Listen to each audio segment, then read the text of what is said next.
Hi, I'm Greg Street. I'm the lead designer of League of Legends at Riot Games, and I'm here to help solve some unsolved mysteries.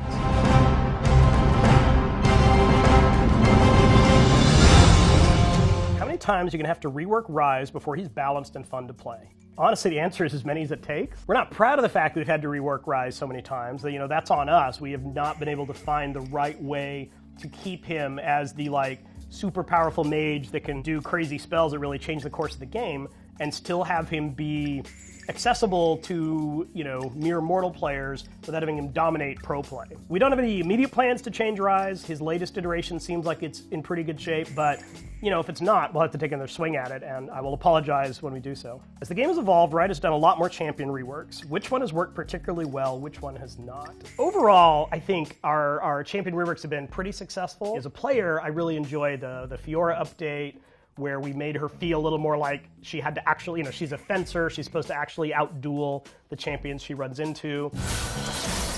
I thought the Poppy update was pretty good. Now she has some pretty consistent stuff around using her shield to hit people or hitting them with her hammer. The Talon update, where he kind of delivered on the fantasy of a parkour assassin guy who can run along walls, has been pretty nice. So I would say the ones that haven't worked out as well, Skarner, this scorpion dude. We updated Skarner, but I feel like along the way we lost a lot of the Skarner main. So not particularly thrilled with the way that one worked out. We know that we can't make everyone happy, even changing Urgot from this kind of weird spider dude to this half mechanical cyborg with these, cool legs.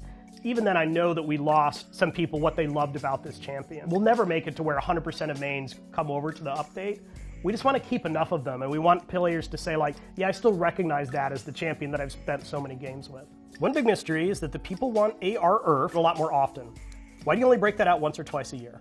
URF is a game mode we made many years ago. It stands for Ultra Rapid Fire. And the idea behind URF is that everything is kind of League of Legends on steroids. All the cooldowns are down, mana regen and things like that are very fast. The idea is that you can go into lane and just blow all of your abilities really quickly. These characters weren't designed to be played in this manner. It's also a lot of fun. If we have it on all the time, people quit playing League of Legends all the time. That would be not great for players or for Riot. So we're trying to have it both ways by turning on URF, including ARURF, but trying to see how many times we can offer it in a year. What's the right frequency that players feel like they're getting their URF fix, but they also stick around to the game longer. The most recent support champion to be added, Pyke, doesn't play like a traditional support.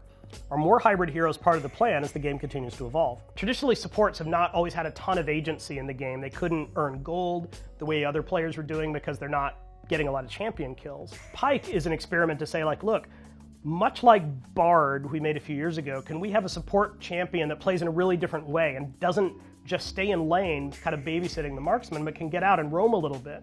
And Pyke can go roam and kill enemy champions. And we hope that will bring, new players to support who didn't like the role before, but are, were just kind of missing the right way to play support. Why does a summoner spell Ignite kill Brand? So the joke here is Brand is a mage who's always on fire. Ignite is a fire spell. The real answer here is that, the gameplay has to win out over the thematics. And whenever the thematics and the gameplay collide, we have to do what's healthy for the game.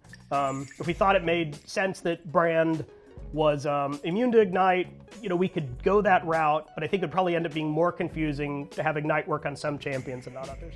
The question is, how do we balance making a game that's exciting for LCS viewers with ever-increasing complexity, but also accessible by someone trying to play for the first time? League of Legends exists as a game that millions of players play, but it's also a professional esport. We make life hard for ourselves because we use the same set of rules for the esports part of the game and the normal player part of the game. But League has this really virtuous cycle where you watch a really cool match and you want to go play the game. And when you want to get better at the game, the players go look at the pros to learn how to do that, so we want to make sure they're playing the same game. Philosophically, the champions that work the best are the ones that are kind of easy to learn, but really, really hard to master.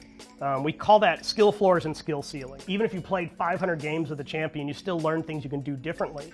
And you can see that when the pros play, they can pull off some crazy move that you never thought was possible, but they somehow manage to eke that out of these characters. We have characters like Master Yi, Garen, Yasuo, who are really hard for beginning players to counter. So making sure that both new players and very, very experienced players have answers to these characters, I think, is one way to tackle that. During your time at Riot, it seems that champion mobility has increased dramatically. Have we reached peak mobility, or are you going to continue to push this? I mean, man, I really hope we've reached peak mobility. The question is kind of getting at the fact that we have a lot of movement abilities now. We have a lot of ways for champions to kind of zip around the map, close distance with enemies, or quickly back away from them. Now you can like jump over walls and teleport and do all sorts of crazy stuff. I don't think that's necessarily bad. I mean, part of the reason we add mobility is because it's fun. It gives you a lot of agency. It gives you a lot of ways to kind of control the narrative of the game. If you get into trouble, you can run away. It gets to be a problem when you feel like you can never get a kill because everyone's always running away. Or when you can't plan anything out in advance because champions can be, right up in your face in a way that you could never predict or kind of understand what's happening. But I think as long as it doesn't get like that, and as long as the older champions don't just immediately fall off because they can't compete, there's nothing wrong with mobility overall. Which champion has your favorite backstory? The answer I'm going to do here is one that might surprise you, which is Misfortune. She has a really cool motivation. She really wants to kind of take over Bilgewater and be kind of the queen pirate of this area, which will probably end in her doom. So you have this really interesting tension between kind of what she wants, which is to be in control, and what she needs, which is probably to just get the hell out of Bilgewater and get her life back. What is the ideal number of total champions in League? I think it is a fixed number. I'm not going to say that the number's infinite. And I don't think in 10 years that we're going to have like 500 champions in League. I think that would kind of be insane, and I don't know if I'd want to play that game. On the other hand, I think it's more than the 140-ish we have today. At the rate we add new champions, we're only adding like 5 or 6 new champions a year right now. So it'll be a while before we're even talking about like 200 champions in League. We can continue to grow the pool as long as it grows kind of slowly and over time. Talk to us about how character design informs a champion's abilities. How do you signal to players what a given champion is all about? When the narrative and the thematic line up, it's just magic, and those characters feel really, really good to players. They're some of the champions I think players really like to play the most. Gnar is a great example of a character whose abilities and thematic don't necessarily line up. When you see a screenshot of Gnar, he's just like cute little Yordle. He looks like Pikachu. And this is the designer who made Gnar says that he looks a little like Pikachu. His gameplay has really got a lot going on, and even if the abilities don't look super complicated, the way you play Gnar, you don't have a lot of control over when he kind of hulks out and turns into Big Gnar. It requires a lot of experience to get good at this character. So I'd say that's an example where the thematic of like, oh yeah, I can't wait to play that character, and the reality of, oh, I'm gonna have to play a lot of games before I even decide if I'm, want to stick with this character as a main, really don't line up. Jinx, who I think her abilities and her design line up super well. She's crazy, she's a loose cannon, she's kind of unpredictable and takes a ton of risks. The designer tried to make this happen at first by doing things like, oh, well, if she's crazy, that probably means she can't really control her abilities. But it wasn't fun. It was a really frustrating ability because you don't know what's going to happen and it may not actually hit the targets you want. I think that's a really good example of where the thematic and the gameplay line up perfectly. Some players are surprised by how severely Baron's damage output was nerfed in a recent patch. How do you decide what the proper balance is internally, and how do you know when you've gotten it wrong? League is a PvP game, and Baron is a PvE element, meaning he's kind of like a raid boss. You go and you get your team together and you have to kill him. But that's not super interesting. I mean, his abilities aren't that complicated. We don't really want them to be more complicated. What we want out of Baron is interesting teamfight opportunities. So when you see that another team's about to go get Baron, you have to make the decision about, can we try to stop them? Can we even try to make the steal? Those are where the really epic moments come. So overall, what we were trying to do was make the encounter a little more interesting, not necessarily make it harder, easier to deal with. We just didn't want, we weren't trying to build it up to be a PvE encounter. And what we thought here is making him a little sturdier rather than doing so much damage probably was gonna deliver on the experience we wanted, which was having a chance to go there and interact while another team was fighting him. Do you have a favorite map? Summoner's Rift is League of Legends. That is the map for League. We are not interested in League having like tons and tons of maps and you decide on which one you want to play on in any given game. We do have alternate game modes, and particularly Howling Abyss. I think we can make an argument that aesthetically it's got a really good vibe, rather than kind of the the mystical forest that is Summoner's Rift. It's this really cold, uninviting bridge, chunks that are falling off. So I think it has a really good aesthetic, but in terms of gameplay, it's all about Summoner's Rift.